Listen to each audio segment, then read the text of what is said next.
By Andrew Drake, Francesca E. Bell, Yuri's Karmanow and Mastislav Chernovkiev, Ukraine, AP. Russian troops Friday seized the biggest nuclear power plant in Europe after a middle-of-the-night attack that set it on fire and briefly raised worldwide fears of a catastrophe and the most chilling turn yet in.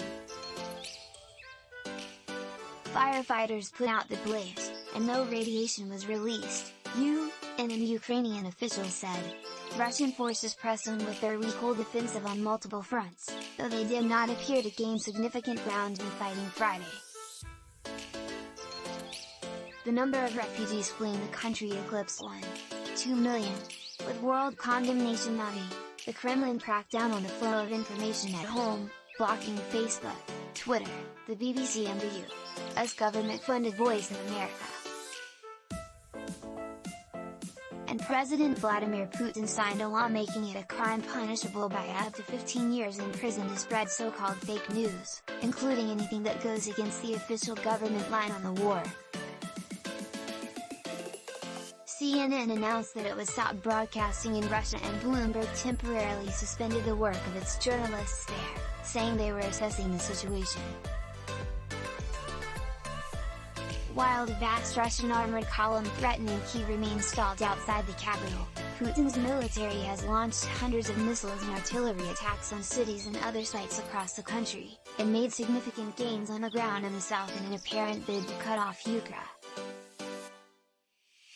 In the attack on the Zaporizhzhia nuclear plant in the southeastern city of Radar, the chief of the U.S. International Atomic Energy Agency, Rafael Mariano Grossi, said a Russian projectile hit a training center, not any of the 6 reactors.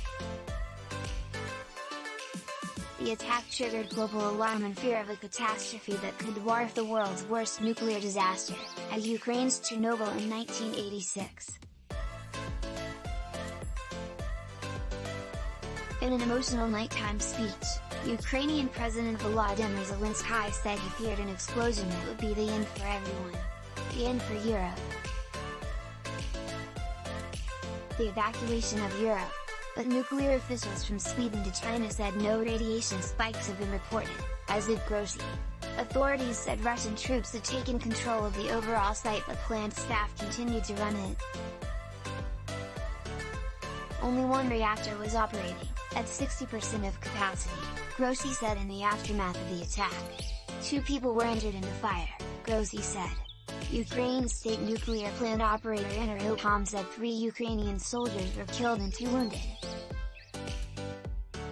In the U.S., Pentagon spokesman John Kirby said the episode underscores the recklessness with which the Russians have been perpetrating this unprovoked invasion.